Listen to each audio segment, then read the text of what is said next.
केजरीवाल के द्वारा खड़ी की गई कॉकरोच जनता पार्टी के जो संस्थापक हैं उनको इतना जोरदार थप्पड़ पड़ा है जयपुर में कि उनको तारे दिख गए हैं और वो भागे भागे गए हैं केजरीवाल के पास कि आगे क्या करना है।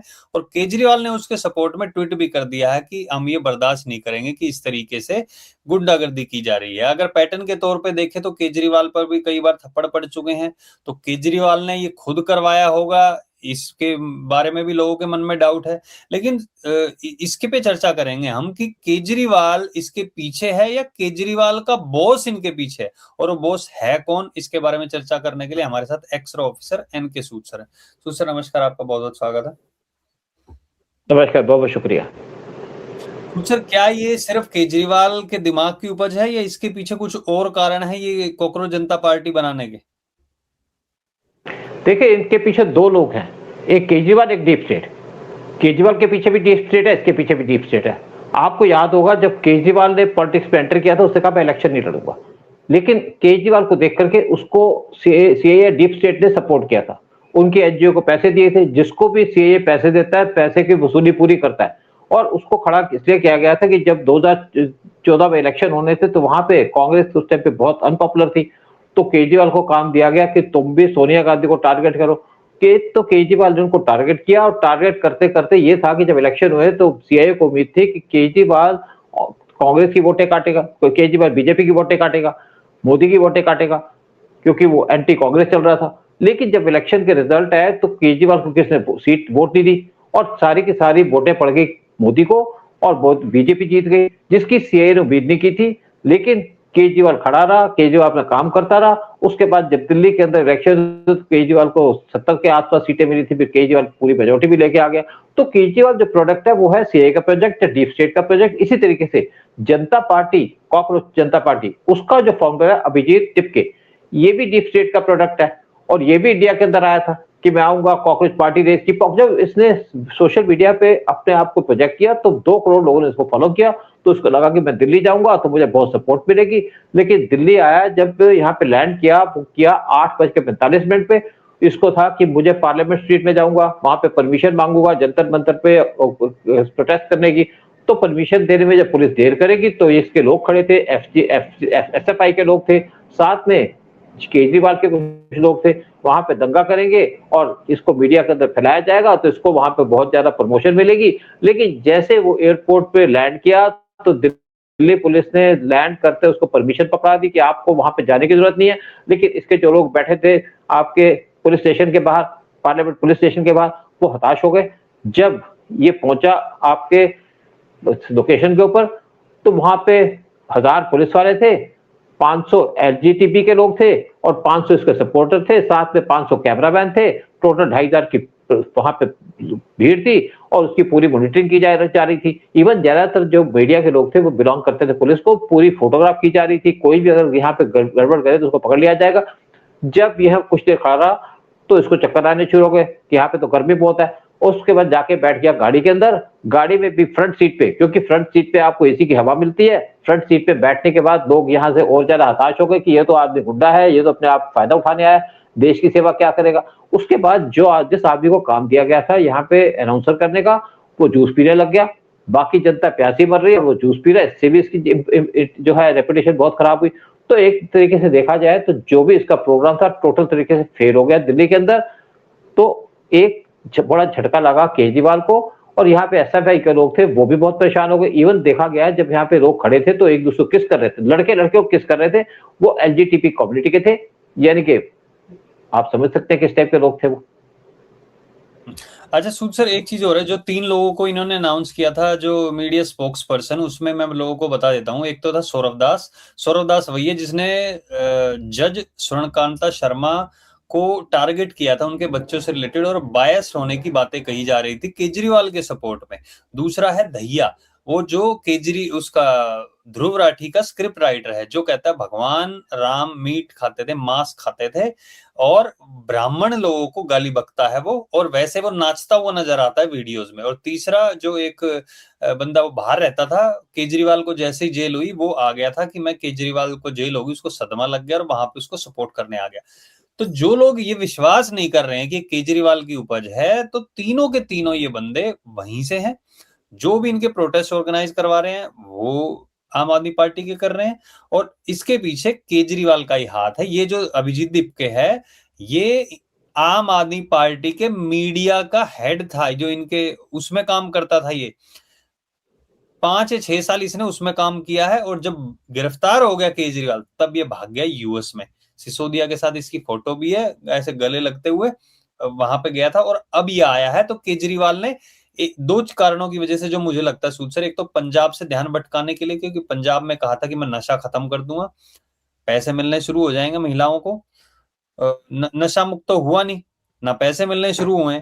ध्यान लोगों का कैसे भटकाया जाए, करप्शन जो बढ़ गया है उससे कैसे भटकाया जाए। और ये जो बात करते हैं कि बोलने की आजादी, कैसे दबाया जा रहा है पंजाब में, वहां पे केजरीवाल के राज में, वो भी बताइए सूद सर जरा।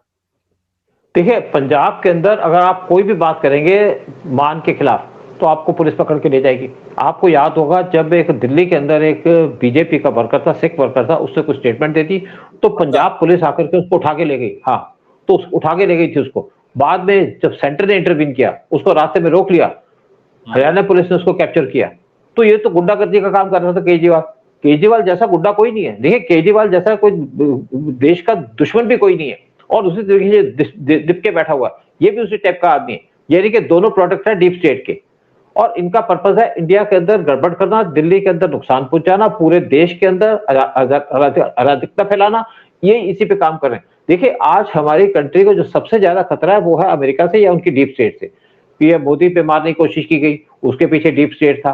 पीएम जो आज पाकिस्तान को तैयारी की जा रही है कि इंडिया पे ड्रोन से अटैक करो, उसके पीछे पीएम मोदी था। जब पहलगाम अटैक हुआ उससे पहले एक डीप स्टेट की टीम पहुंची थी पाकिस्तान के अंदर, उसी के कहने पे पाकिस्तान ने ये अटैक किया था पहलगाम के अंदर। इवन बांग्लादेश के थ्रू जो वहां पे हमारी गवर्नमेंट बैठी थी, जो हमारे फेवर में थी, शेख हसीना, उसको हटाने के पीछे डीप स्टेट का काम था, यानी कि इंडिया कमजोर करने पे। इसी तरीके से म्यांमार के अंदर भी घुस करके ये ड्रोन्स की ट्रेनिंग दे रहे थे जो अपोजिशन के लोग हैं उनको, ताकि इंडिया को टारगेट किया जाए, इंडिया के नॉर्थ ईस्ट को डिस्टर्ब किया जाए। इवन पीएम मोदी पे अटैक करने की कोशिश थी इनकी, जब पीएम मोदी के घर के पास जो क्लब बैठा था वहां पे ये डर था एसपीजी को कि यहाँ से ड्रोन अटैक हो सकता है। तो सारी की सारी आज प्लानिंग की जा रही है पीएम मोदी को अटैक करने की, देश को नुकसान पहुंचाने की, देश को बर्बाद करने की।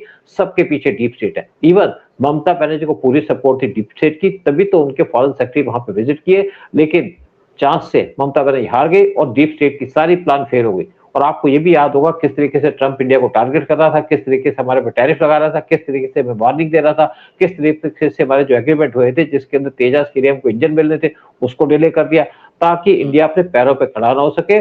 और आज डीप स्टेट एक नई चाल चल रहा है, एक छोटे से आदमी को भेज के देश को डिस्टर्ब करने की। लेकिन जिस तरीके से अमित शाह ने इस सिचुएशन को हैंडल किया, कमाल की चीज है।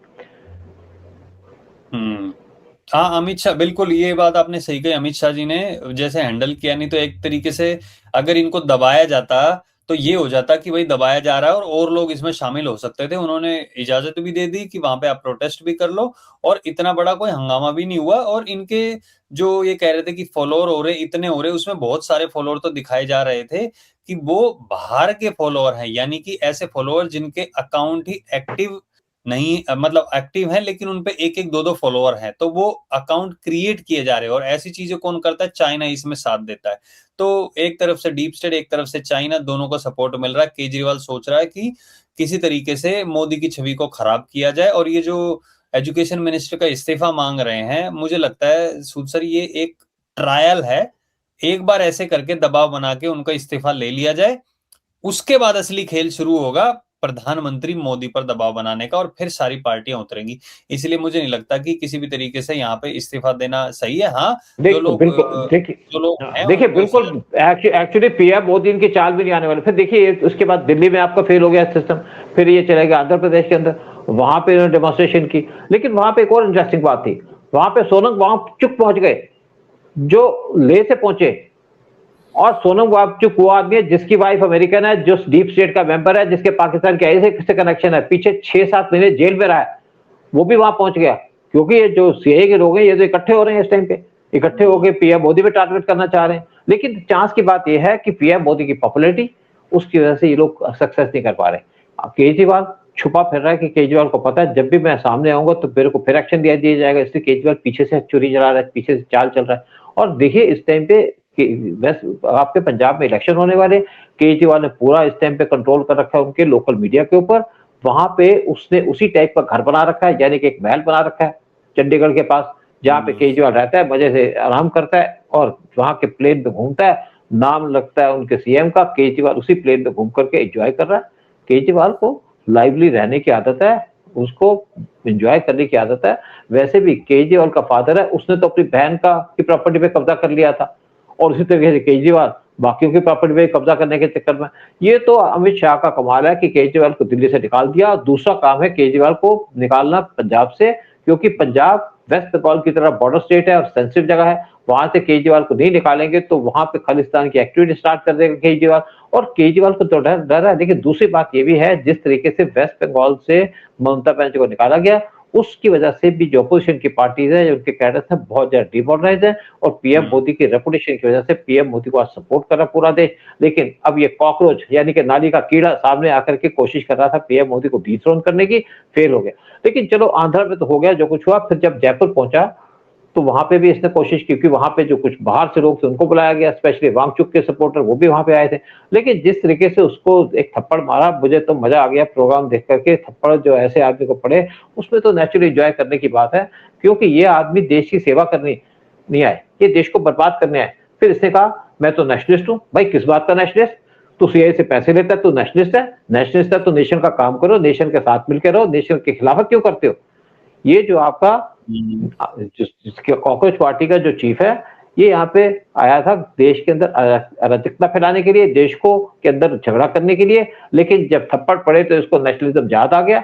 एसएफआई यानी कि स्टूडेंट फेडरेशन ऑफ इंडिया या बाकी जो इस्लामिक ग्रुप है वो भी इसके साथ थे। क्या ये नेशनलिस्ट है?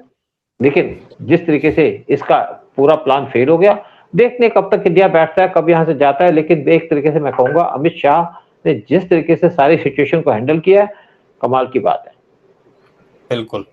चलिए आप लोगों से पूछना चाहेंगे जो देख रहे हैं वीडियो को, कमेंट सेक्शन में बताइए क्या आप सपोर्ट करते हैं इस सीजेपी पार्टी को या केजरीवाल को, और इस वीडियो को सब लोगों के साथ शेयर जरूर करना। बहुत बहुत धन्यवाद सूद सर आने के लिए, सारी जानकारी देने के लिए आपका। जय हिंद जय भारत। बहुत बहुत शुक्रिया आपका। जय हिंद जय भारत।